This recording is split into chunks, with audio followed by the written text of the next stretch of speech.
Bueno, el futuro de la etnobiología veo en el contexto en que estamos viviendo, ¿no? Estamos en una crisis del manejo del medio ambiente. Vemos una destrucción terrible del medio ambiente por los seres humanos, y también el contexto es una dificultad cada vez más grande de pueblos indígenas, de comunidades tradicionales, de sobrevivir en el estilo que ellos requieren. Tenemos una pérdida de idiomas a nivel mundial. Entonces es un contexto donde perdemos también el saber del ser humano sobre el manejo de nuestros recursos. Entonces una disciplina como la etnobiología, que quiere entender la interacción entre los seres humanos y la naturaleza, y que quiere también no solamente documentar, pero analizar la sabiduría, el saber de la gente local sobre el manejo apropiado de los recursos naturales. Esa ciencia cada vez tiene más importancia, ¿no? La pregunta que nos preguntamos todos es cómo no solamente podemos proteger el medio ambiente, pero por otro lado proteger que la cultura humana sobreviva. Entonces creo que la etnobiología en el futuro tiene un papel para contestar unas preguntas al respecto, ¿no? Y va a ser cada vez más importante, pero la importancia depende mucho de nosotros.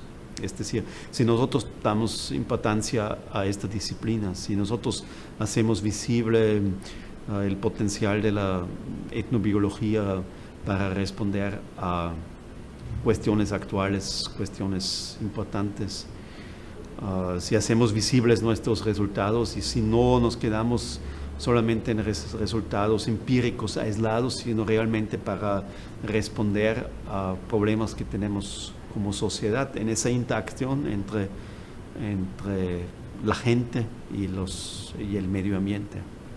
Bueno, buenas tardes, estoy muy agradecido por poder estar aquí con ustedes. Muchísimas gracias en especial a Ulises por la invitación y al equipo para brindar todo el apoyo a nosotros, los expositores.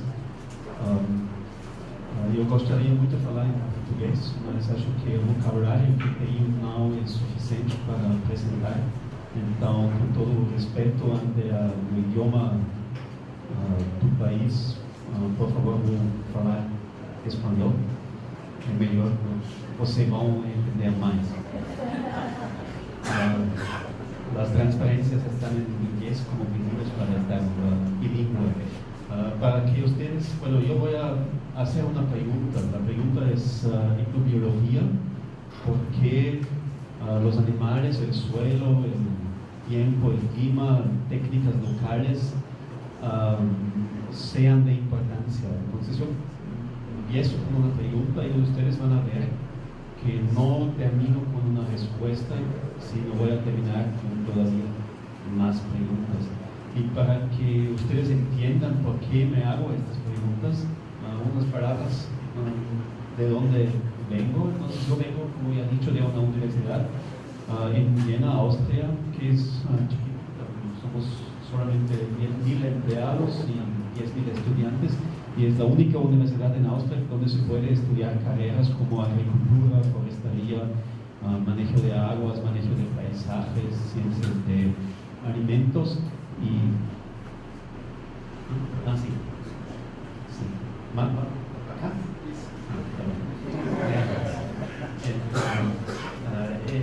En esta universidad hay un instituto de agricultura orgánica que tiene como especialidad, que era fundado por el movimiento estudiantil a favor de una agricultura orgánica, que tiene varios grupos de trabajo, unos de ciencias naturales, trabajando con suelos, fertilidad, sistemas de manejo de plantas, pero también tiene un grupo de trabajo donde una de las especialidades es ver el sistema agrícola desde el punto de vista de la gente y trabajando con el saber local de la gente. Entonces, trabajando y haber nacido científicamente en la agricultura orgánica, para mí, viendo el paisaje, siempre lo hacemos y lo hago desde un punto de vista de interacciones. En la agricultura orgánica, para nosotros menos es importante la planta solamente o el animal, sino la interacción. Entonces, si hablamos sobre sistemas agrícolas, a nosotros nos interesa qué impacto tiene la rotación de cultivos, tienen las plantas al suelo, qué relación tiene el ganado, el tipo de manejo de ganado con el suelo, qué relación tiene todo lo que vemos abajo con el paisaje y con la gente. Entonces, y por estas razones, ustedes saben bien, también en Brasil hay una discusión muy avanzada en la agricultura orgánica, que por esta razón en la agricultura orgánica, por ejemplo, fertilizantes sintéticos están prohibidos por su impacto negativo al sistema. Entonces, para entender la agricultura o lo que vemos en el campo desde el punto de vista del sistema, todos ustedes, como yo, como académicos, seguramente hemos pasado por disciplinas que están estudiando académicamente sistemas.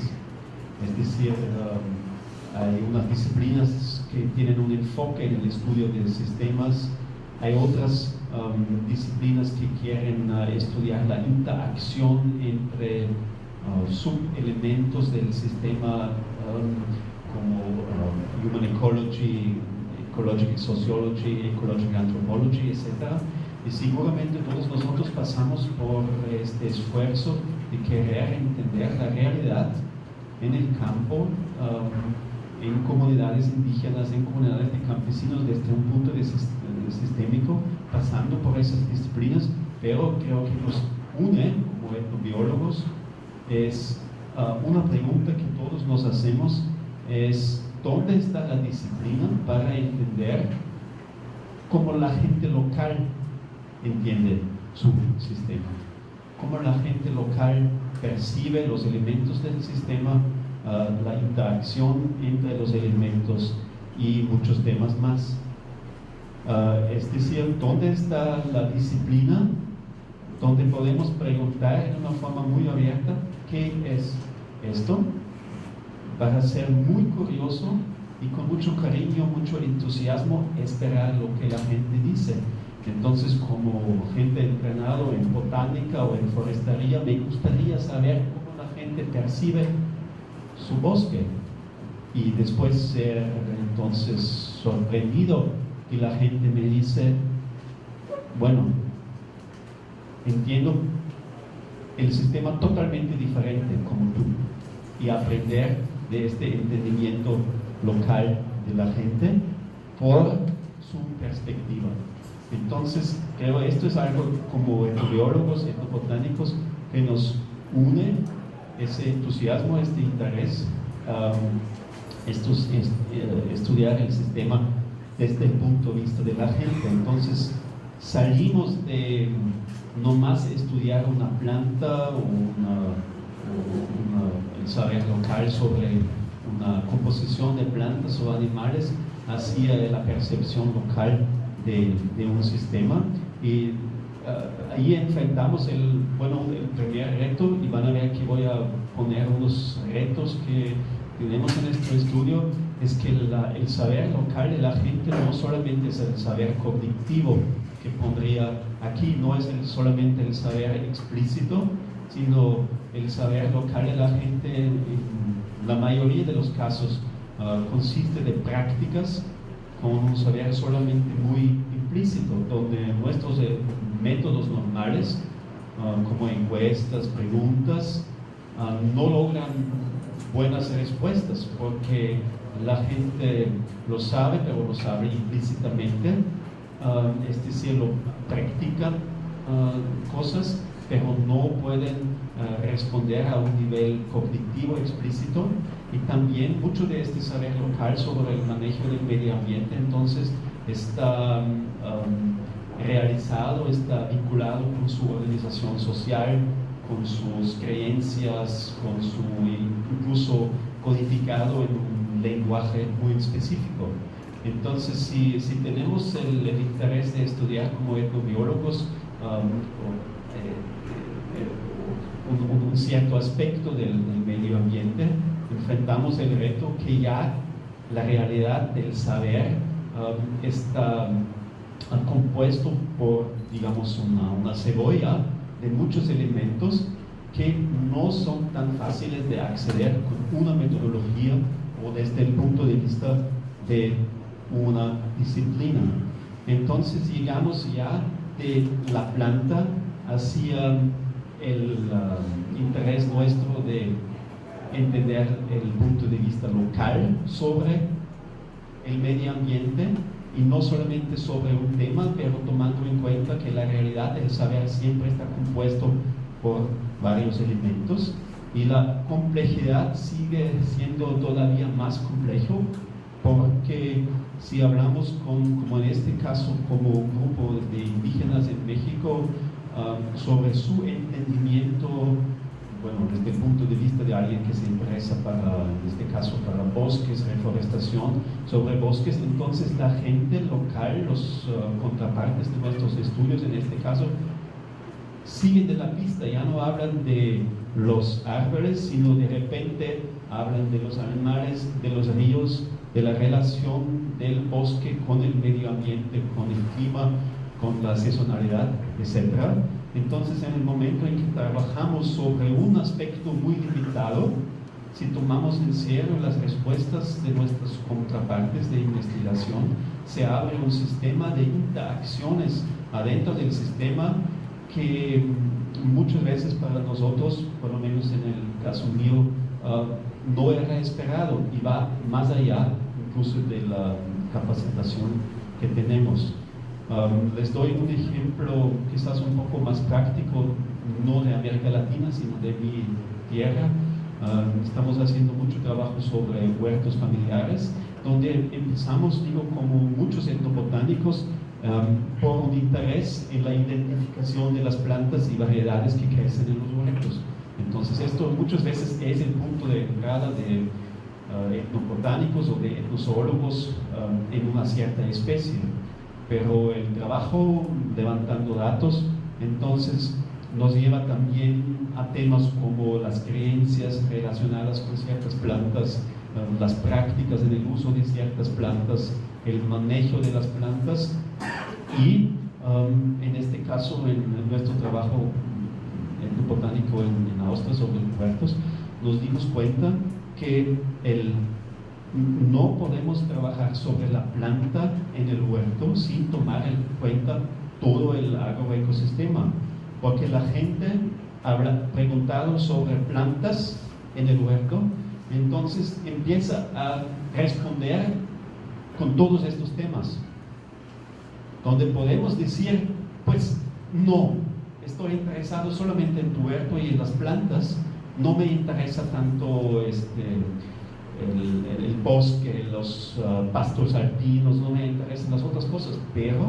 si tomamos en serio las respuestas de los contrapartes de investigación, nos damos cuenta que muchos elementos en el huerto están vinculados con otros elementos del ambiente. Les doy 2 o 3 ejemplos.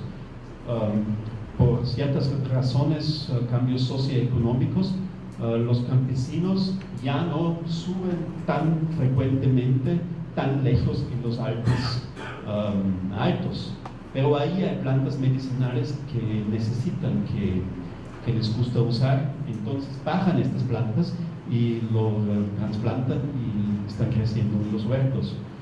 Por otro lado, ya no tienen estas parcelas arables con cereales, con hortalizas, pero siempre en estas parcelas había unas hierbas bastante importantes por ser bonito, usarlo como adorno. Entonces, como ya no hay, se trasplanta y se crece en el huerto. Entonces, hablando sobre una planta o otra planta en el huerto, nos abre como un libro del mosaico agroecológico de la gente, entendiendo toda esa vinculación entre distintos lugares. Entonces no puedo hacer un estudio sobre una planta, sobre un grupo de plantas en un cierto patio, sino tomar en cuenta lo que la gente me dice, las vinculaciones con los distintos animales que manejan, con las distintas estrategias del hogar, con los distintos espacios que manejan. Está vinculado y es mucho más que entonces solamente el huerto. Entonces, el próximo paso para aumentar la complejidad es incluir otros agroecosistemas, en entender la realidad, pero no es tan fácil porque si siguen las entrevistas la gente se acuerda que era la posición, la importancia de zonas del huerto familiar hacía poco tiempo, hacía más tiempo, en tiempos de los antepasados. Entonces, en las respuestas siempre la gente también refleja también un eje histórico, una cronología, entonces que nos convierte como etnobotánicos de repente en personas de la ciencia de historia, para entender qué era el impacto de ciertos acontecimientos socioeconómicos al huerto, pero también la gente en su huerto entonces anticipa actividades que va a haber en el futuro, por ejemplo una boda, una fiesta, en la manera en que están trasplantando o manejan las plantas. Entonces el huerto, donde empezamos y entramos a estudiar ciertas plantas desde el punto de vista etnobotánico, de repente se convierte en un sistema vinculado con otros agroecosistemas, con el pasado, con el futuro, con actividades en el presente. Si seguimos nuestra investigación, de repente pasan cosas como, por ejemplo, un encuentro de científicos donde enseño esta imagen para discutir temas de etnobotánica, y la gente de otras disciplinas me dice, sin saber lo que voy a decir: ah, Cristian, tú eres estudiando cambio climático y adaptación de la gente a cambio climático. Y yo digo, no, ¿por qué? Esto es un estudio etnobotánico sobre huertos, mira, aquí está el huerto. Y otra gente dice, ah, Cristian, tú eres zootécnico, ¿no? ¿Cómo puedes ser zootécnico? Porque tú estás estudiando ganadería. Entonces me doy cuenta y nos damos cuenta que nuestro enfoque que tenemos, nuestra interpretación incluso de la realidad que vemos, está sumamente influenciado por nuestro entrenamiento, porque realmente aquí lo que se puede ver es algo dependiendo de nuestra disciplina. Y yo ya dije antes que la gente local entonces incluye en sus respuestas, en su representación de la realidad del manejo de los huertos, muchos aspectos, y muchos de estos aspectos estamos viendo porque no somos de esa disciplina. No me doy cuenta que aquí hay elementos para adaptar o para adaptarse a heladas. Aquí no hay muchos elementos que de hecho son manejo de ganado. Hay muchos elementos de la cultura local, como para el transporte del zacate, para secar zacate. Entonces hay muchos elementos aquí y todos también vinculados con el huerto. Les doy un ejemplo chiquitito nomás. Que el tema de la ganadería está vinculado con el huerto. Es, por ejemplo, el tema que en este huerto crecen una cantidad bastante grande de plantas que usan como remedios en la medicina zootécnica, en la medicina veterinaria. Y entonces ustedes seguramente saben que la medicina veterinaria es una disciplina como parte de la etnobiología, donde se estudia las prácticas de la gente en la veterinaria. Entonces ustedes van a decir, bueno, Christian nos iba a decir que es más allá de las plantas y ahora regresa a la medicina etnoveterinaria. Ahí también las plantas juegan un papel importante. Y yo digo, bueno, pues sí, quizás si somos biólogos o botánicos, pero para la gente, la medicina etnoveterinaria tiene muchos elementos más allá de la planta, lo que incluso los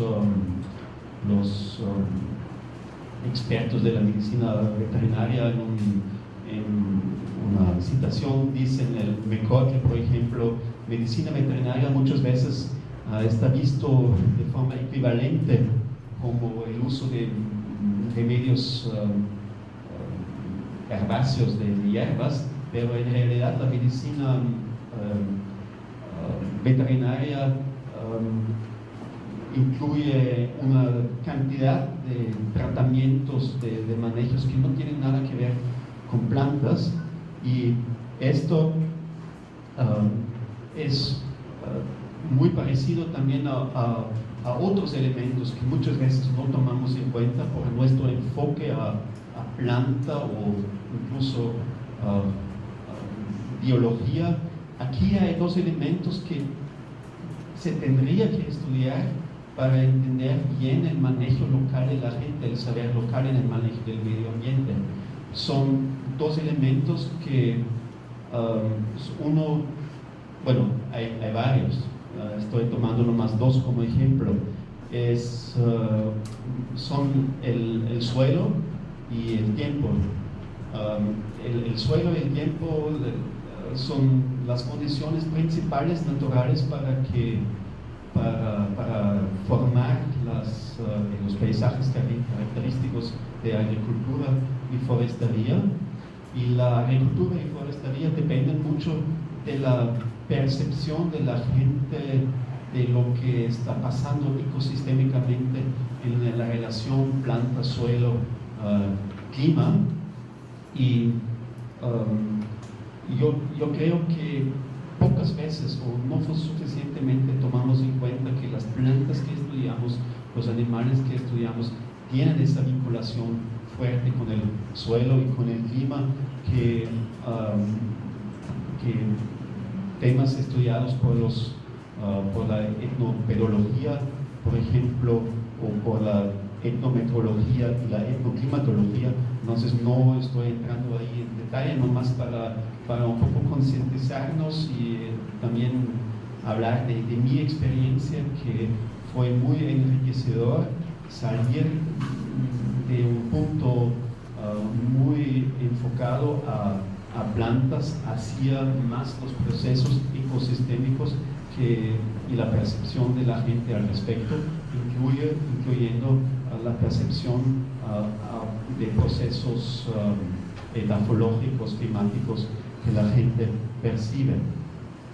Entonces, la pregunta es si estudiamos saber local sobre plantas, si no tenemos que incluir también la percepción de la gente sobre suelo, tiempo, clima y muchos otros aspectos.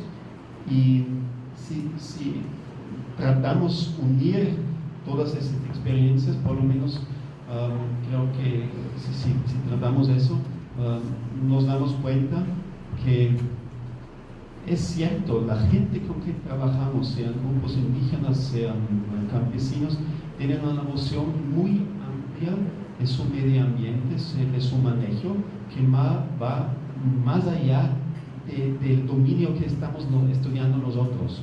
Va más allá, tienen una visión amplia de lo que es el medio ambiente, mientras nosotros tenemos una visión muy especialista, muy profunda al respecto de lo que aprendimos de nuestra disciplina, mientras que los campesinos, en mi caso con quien trabajamos, tienen una visión muy amplia que reúne todo lo que es la planta, los animales, el agroecosistema, el clima, el suelo, que es un reto bastante fuerte para entonces estudiar y trabajar, y al respecto de eso siguen mis preguntas. Y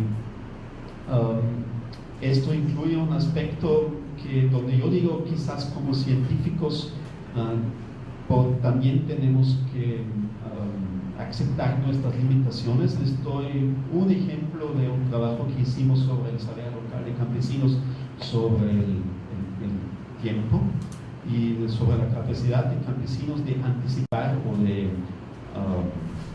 anticipar cambios en el tiempo, donde tuvimos muchas fotografías de situaciones muy típicas en la combinación de luz, nubes, para preguntar a la gente cómo y si se va a cambiar el tiempo. Y era un fracaso total, y me da mucha lástima que como científicos casi no estamos hablando sobre nuestros fracasos, porque de eso también podríamos aprender mucho. Era un fracaso total, pero donde aprendimos muchísimo. Estas fotografías no funcionan porque el saber sobre la anticipación del tiempo tiene que ver mucho con saber dónde estoy, de dónde está tomado esa foto. Tiene que ver con el olor del lugar. Tiene que ver algo con la hora del día en que se ve esto. Tiene que ver con incluso el sabor, así dicen, el sabor del aire. Entonces, cosas bastante difíciles de estudiar, de captar con la metodología que tenemos. Entonces, hay también elementos de ese saber local donde yo diría quizás nos falta una metodología para captarlo bien. Y les voy a dar también otro ejemplo corto de un proyecto actual donde trabajamos. Es un proyecto del programa FP7,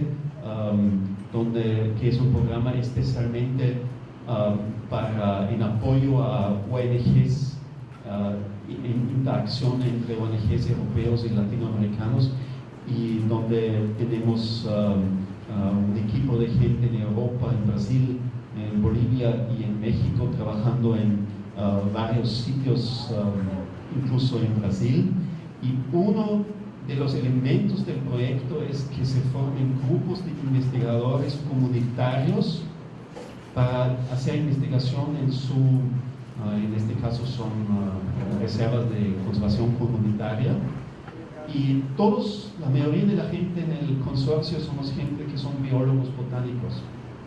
Entonces, lo interesante, lo que la gente pide, las comunidades lo que piden, a pesar de unas excepciones, son temas otra vez que van allá de lo que es el enfoque planta-animal en la etnobiología.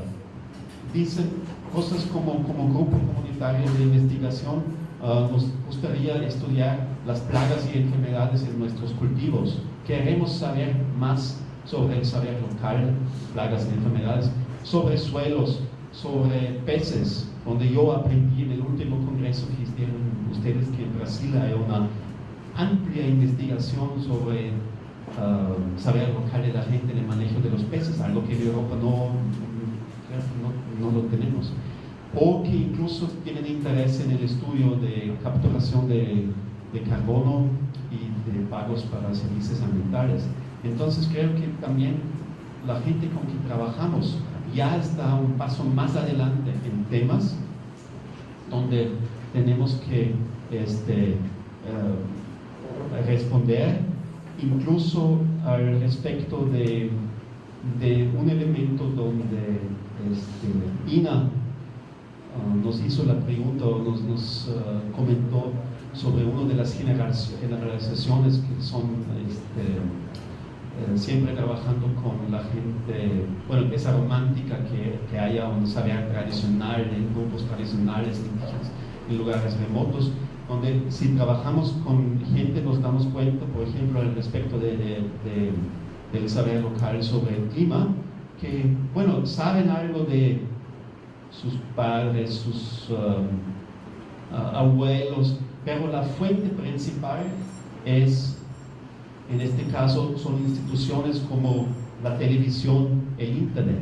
Entonces trabajamos en todo ese complejo de temas que componen el saber local, con gente donde ese saber local actual sí se compone por parte de lo que los antepasados supieron, pero ahora más y más de fuentes globales, de medios de comunicación. Entonces la pregunta es, ¿estamos captando eso en nuestra investigación? Entonces hemos aumentado la complejidad, ¿no? Entonces, donde mi pregunta ¿es suficiente la planta? Incluyendo más y más elementos donde, por la investigación que hacemos nosotros, nos damos cuenta que esto ahí está. Entonces, ¿son solamente las plantas?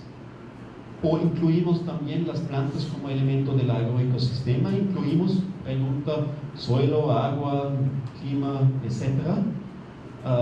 Las instituciones locales, la transformación y transmisión del saber, tratando de captar cómo la gente entiende el sistema y incluso teniendo una postura metodológica muy participativa, retomando lo que la gente quiere saber. Y yo creo que quizás con una o la otro ajuste, estos son elementos de nuestra investigación, pero donde vemos que tenemos limitaciones. Y esto es lo que quisiera discutir con ustedes, porque vemos que la etnobiología trata de responder a esta complejidad que les he presentado, pero con proyectos que estamos escribiendo años antes que empiezan, donde la realidad ha cambiado, o proyectos escritos rápidamente en una llamada, proyectos donde no sé si están realmente escritos, elaborados con las comunidades donde trabajamos, con duración muy corta, con entregables y milestones que para los donadores, por lo menos en Europa, son mucho más importantes que la dinámica local y de la gente con quien trabajamos, con presupuestos con poca flexibilidad, con una evaluación externa por criterios fuera de lo que es lo importante para la gente, y con proyectos con nosotros, conmigo, donde tenemos un enfoque disciplinario muy específico, donde no podemos captar todo lo que queremos captar, donde se nos hace difícil comunicar con colegas de otra disciplina, y con un enfoque, por lo menos donde yo lo veo, en los grupos de trabajo con más cercanía, con un enfoque fuerte a la recolecta de datos, quizás al análisis, pero muy poco enfoque al uso local, y sin poder captar también en muchos casos dinámicas no esperadas que siempre pasan en un proyecto. Y la pregunta es ahora, al final de lo que estoy presentando, si esa expectativa que tengo, ir más allá de la planta, incluyendo todos esos aspectos, algo donde yo digo, muchos de nosotros lo estamos tratando, esto es una expectativa demasiado ambiciosa, demasiado grande, lo podemos lograr, sí o no, y con qué metodología y cómo. Quizás esto, espero, nos permita una discusión. Y aquí tengo, bueno, dejamos aquí las preguntas, y nomás quiero anticipar, durante la discusión voy a enseñar unas fotografías de un colega, Sebastián Walhütter, que está tomando muchas fotografías de proyectos nuestros, y para comunicar esa complejidad, esa interacción, esos sistemas en el campo. Y al rato ustedes van a ver unas fotografías como tratamos de comunicar adentro de la universidad la importancia de ver el campo, las interacciones en una forma más sistémica. Bueno, muchas gracias.